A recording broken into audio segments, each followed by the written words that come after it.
again. Happy halfway through the weekday. It is Wednesday, right? Okay. Time gets away from me these days. So, here we are.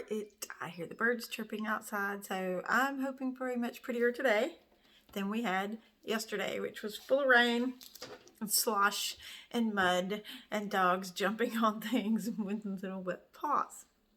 However, okay, so we're back in James. We are almost finished with the entire book of James.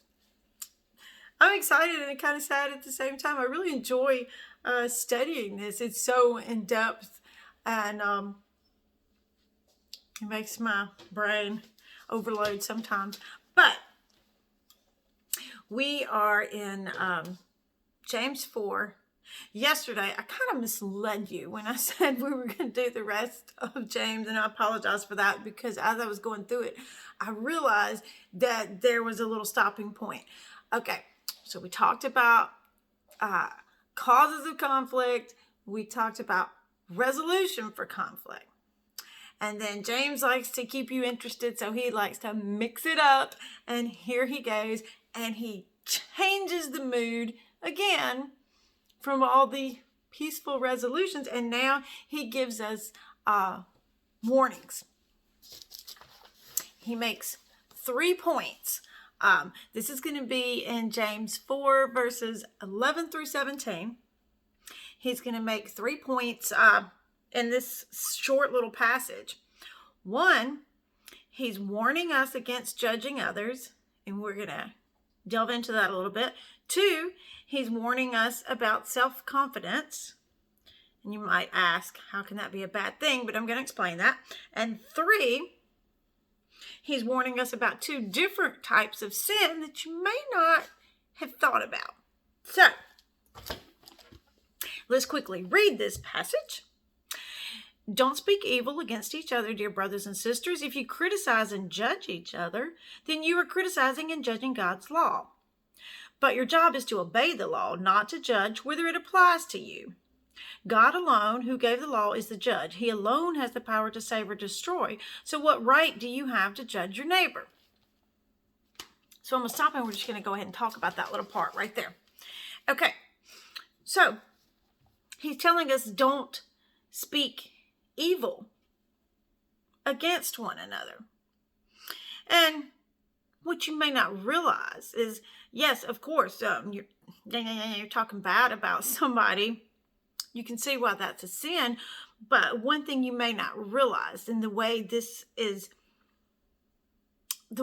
is seeing this and the way it's interpreted, is that when you speak evil against someone, he's talking about like that person's not even there to defend themselves. You're basically slandering them and you're putting yourself in a position of judge.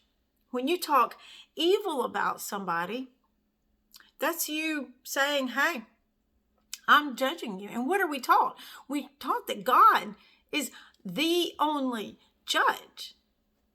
So how can you speak bad about somebody without judging them? You can't, because in the process of speaking bad, you're forming a judgment. And God warns us against that because that means you're trying to put yourself on a level with God. There's a cat on the table again, and his tail is swishing this can somebody left out, and it's about to flip. So, excuse me. Had to go fix that. You know, it's not possible to get through a Bible study without one of the animals interrupted. I think we've all accepted that. Okay, so back to this. When you're judging others, you're putting yourself on a level with God. Not a cool thing to do. Not at all. So that was the first thing that he's warning us about. Okay. Secondly, let's move on to verse 13. Look here. You who say today or tomorrow we're going to a certain town and will stay there a year. We will do business there and make a profit. How do you know what your life will be like tomorrow? Your life is like the morning fog. It's here a little while, then it's gone. What you ought to say is, if the Lord wants us to, we will live and do this or that. Otherwise, you're boasting about your own pretentious plans, and all such boasting is evil.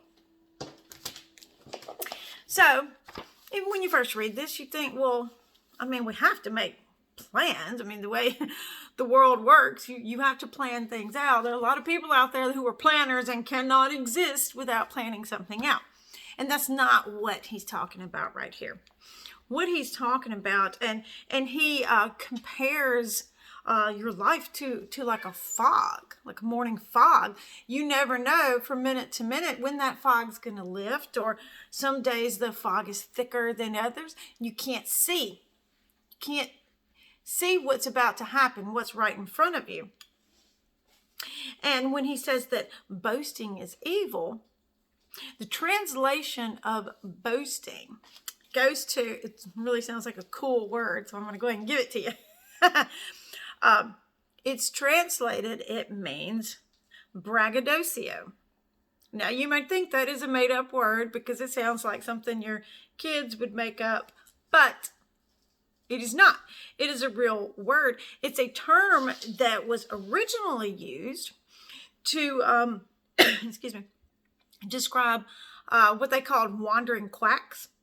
These were people who claimed to have all these different cures for things, but I mean, they were false, or they were short-lived. It was something that would just, for a minute work and not continue to work.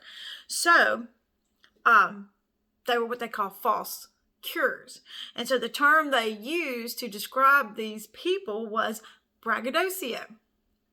Also where the term brag comes from. Bet you didn't know that. Okay, so this is like people are not happy with with these people who are doing this, who are they're making a promise that they can't fulfill. If you look up in the English dictionary, the definition of braggadocio means excessive bragging, not only bragging, but bragging about something that isn't true, excessive pride, self-satisfaction. So what God is, James is talking about right here in this passage is that God is the one who makes the plans for our future. We don't. Not to say that you don't plan from day to day what you're going to do, but you are to submit to the fact that God has the ultimate control. God is in control of our lives, and we know that. We're not putting something in concrete. People who go on about their lives and don't put God at the center of their lives are what he's talking about.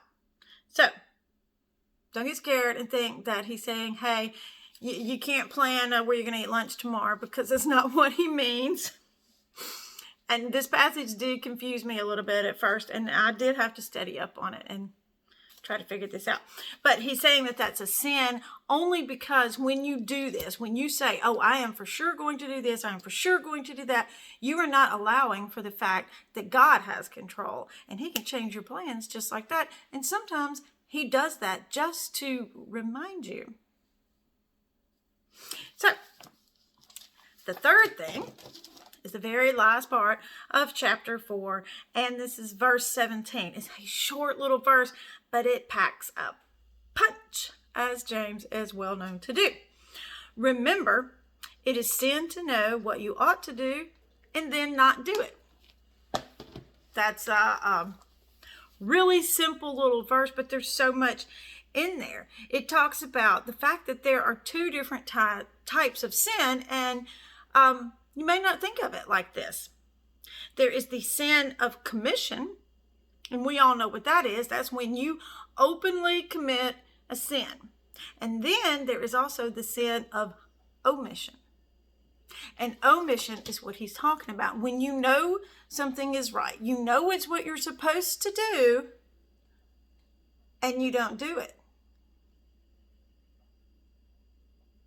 Let's just hit pause for a minute there. You know you're supposed to do, and you don't do it. That is something to really think about. We're finished with chapter 4, and that is going to be our thought for the day.